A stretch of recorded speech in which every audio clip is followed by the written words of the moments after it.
sambut semuanya dengan kasih Kristus. Shalom. Shalom. Semangat. Saya sapa sekali lagi. Shalom. Shalom. Di sini saya akan berkhotbah yang bertema tentang makna kematian dan kebangkitan Yesus bagi kita setiap umat manusia. Saudara-saudara kita kasih dalam nama Tuhan Yesus. Ada satu hal yang ingin saya tanyakan dalam setiap kita yang berkaitan dengan ini. Kita tanyakan dalam setiap kehidupan kita, mengapa Yesus harus menjalani penyaliban dan penderitaan? Apakah tindakan Yesus hanya sebagai penebusan doa? Dan apakah kematian Yesus hanya dirayakan sebagai rutinitas biasa atau hal-hal yang biasa saja? Dan apakah Yesus sebenarnya layak disalibkan? Untuk lebih mendalami firman Tuhan ini, mari kita buka kita dalam Matius 27 ayat 32 sampai dengan 44. Demikian firman Tuhan. Ketika mereka berjalan keluar kota, mereka berjumpa dengan seorang dari Kirene yang bernama Simon. Orang itu mereka paksa untuk memikul salib Yesus. Maka sampailah mereka di suatu tempat yang bernama Golgota, artinya tempat tengkorak. Lalu mereka memberi dia minum anggur bercampur dengan empedu.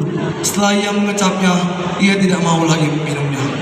Sesudah menyalibkan dia, mereka membagi-bagi pakaiannya dengan membuang undi. Lalu mereka duduk di situ menjaga dia. Dan di atas kepalanya terpasang tulisan yang menyebut dia dihukum. Inilah Yesus, raja orang Yahudi. Bersama dengan dia disalibkan dua orang penyamun, seorang di sebelah kanannya dan seorang di sebelah kirinya. Orang-orang yang lewat di sana memuja dia, dan sambil menggelengkan kepala, mereka berkata, "Hai kau yang mau merobohkan bait suci dan mau membangunnya dalam 3 hari, selamatkanlah dirimu jikalau engkau anak Allah, turunlah dari salib itu." Demikian juga imam-imam kepala bersama ahli-ahli Taurat dan tua-tua mengolok-olokkan dia, dan mereka berkata, "Orang lain yang selamatkan, tapi dirinya sendiri ia tidak dapat selamatkan. Ia Raja Israel. Baiklah ia turun dari salib itu, dan kami akan percaya kepadanya. Ia menaruh harapannya kepada Allah. Baiklah Allah menyelamatkan dia, jikalau Allah berkenan kepadanya, karena ia telah berkata, Aku adalah anak Allah." Bahkan penyamun-penyamun yang disalibkan bersama-sama dengan dia mencalanya demikian juga. Hal yang pertama yang dapat kita temukan di dalam Injil Matius 27 ayat 32 sampai dengan 33 adalah Yesus mengalami penderitaan memikul salib.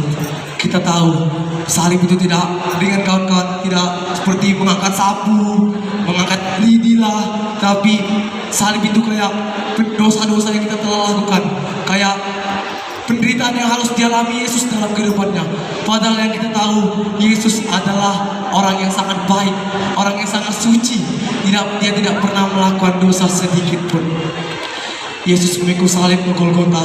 Yang kita tahu, Golgota adalah tempat orang untuk terpidana mati, atau penjahat-penjahat kelas kakap lah kalau istilah zaman sekarang. Apakah Yesus kita pantas untuk diperlakukan seperti itu? Apakah Yesus kita layak disalibkan? Dia tidak berbuat dosa kawan-kawan, tapi kita yang berbuat dosa. Dia rela mengorbankan nyawanya.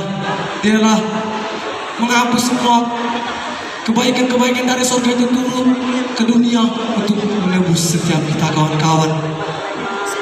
Yesus bersiap menghadapi itu dari zaman dahulu, seperti yang dinubuatkan dalam kitab Yesaya. Yesus akan lahir, akan bangkit, akan mati untuk hidup kita. Katakan amin. Amin. Haleluya. Dan hal yang kedua yang kita dapat temukan di dalam Injil Matius 27 ayat 34 sampai dengan 39 adalah penderitaan yang lebih menyakitkan lagi ketika Yesus disalib. Kita tahu bahwa ketika tombak yang dipegang oleh tentara menusuk ke dalam lambungnya Yesus, apakah itu sangat tidak menyakitkan? Itu sangat menyakitkan kawan-kawan. Dan juga Yesus ketika sedang disalib, ayat 34 ia berkata, lalu mereka memberi dia minum anggur bercampur dengan empedu. Setelah ia mengecapnya, ia tidak mau lagi meminumnya. Kita tahu bahwa rasa empedu itu sangat tidak enak, sangat pahit, sangat tidak mengenakan di lidah kita. Dia melebihi rasa pahitnya kopi. Dan itu juga rasa pahitnya kehidupan Yesus ketika dia harus disalib, mengorbankan dirinya, padahal dia tidak melakukan kesalahan sedikit pun, Bapak Ibu. Jadi kematiannya bermakna sebagai harapan baru yang terbuka lebar, surga yang terbuka lebar bagi setiap kita yang mendapatkan kerajaan surga yang kekal. Katakan amin. Amin. Haleluya.